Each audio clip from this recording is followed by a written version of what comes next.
ஒரு கெட்ட கனவு வந்துச்சு ஜோகலா. கடல்ல ரத்தம் கலந்து மறுபடியும் செங்கடலான மாதிரி, அதுவும் என்னோட கையாலேயே ஆன மாதிரி வந்துச்சு.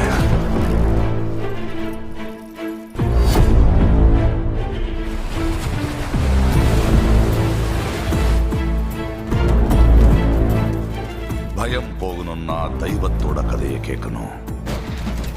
பயம் என்னன்னு தெரியணும்னா தேவர கதையை கேட்கணும்.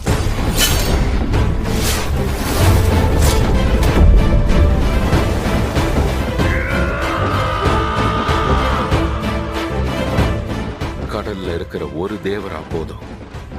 மலை மேல இன்னொரு தேவராவை உருவாக்கினா அது உங்களுக்கு தான் ஆபத்து பைரா.